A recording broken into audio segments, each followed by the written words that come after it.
Good afternoon, friends at Good Shepherd United Church of Christ and One United Church of Christ, Pastors Becky and Matt, and we're back for our 12th episode of Dear Revs. It's 12! 12 already. Can Yes. you believe it? A dozen. And nobody sent us any questions. So we had to come up with one on our own. And we were wondering, what does Good Shepherd UCC and One UCC have in common besides the fact that the pastors sleep in the same bed? Well, the things we were thinking about are we have our common faith, of course, in Jesus Christ. We are also part of the United Church of Christ together. We love acronyms in the UCC, and so we'll be holding up some of those acronyms as we go. And we are also part of the Covenant Association together. And maybe you have no idea how the United Church of Christ works. A lot of people don't. What on earth is an association? Matt, tell us. Well, an association is a geographic group of local churches. The Covenant Association is the United Church of Christ, or the United Church of Christ churches in Berks County.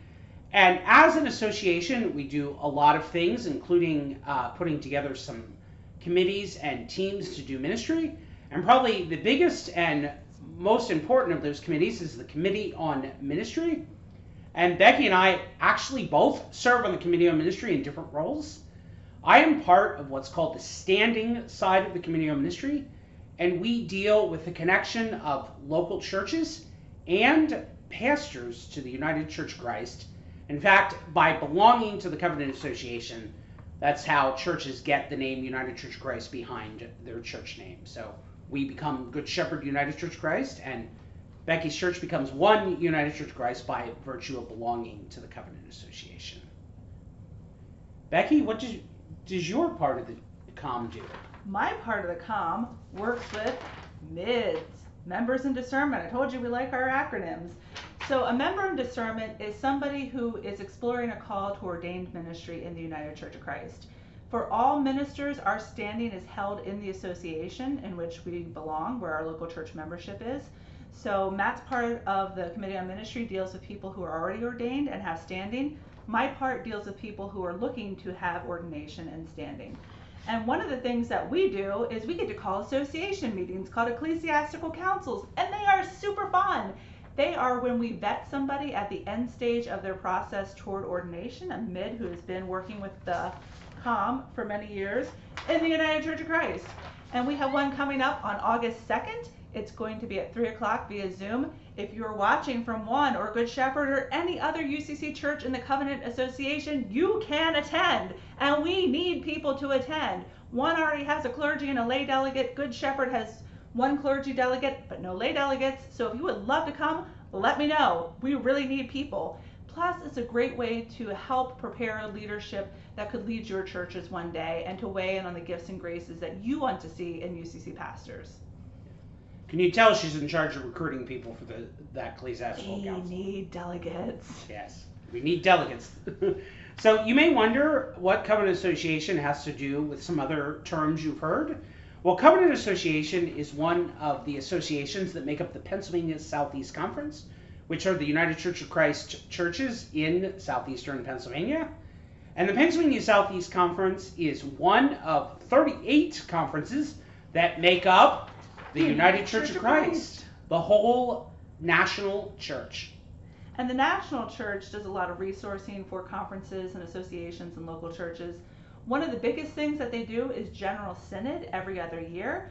So General Synod is the national gathering of the entire United Church of Christ, and it's a lot of fun. It's sort of like a super big church party with lots of church business.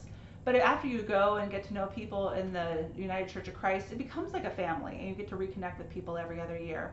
And what the United Church of Christ is a non-hierarchical denomination. So for example, the General Synod is the business decision-making body of the national church, but they cannot speak for the association. Likewise, the association cannot speak for the conference cannot speak for the association. Got my signs mixed up there. We have so many acronyms. What each part of the United Church of Christ does is listen to each other and take seriously and prayerfully the decisions, concerns, pronouncements each makes.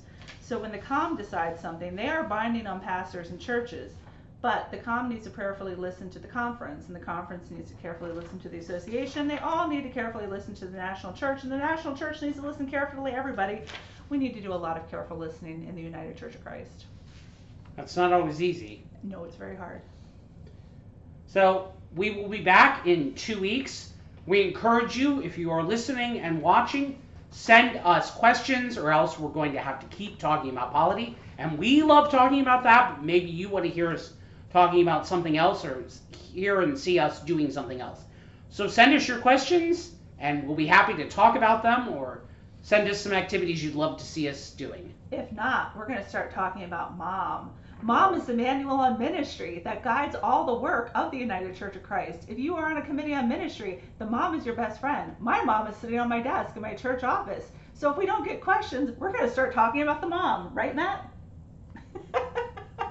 Till next time, friends. Take care, friends. Bye.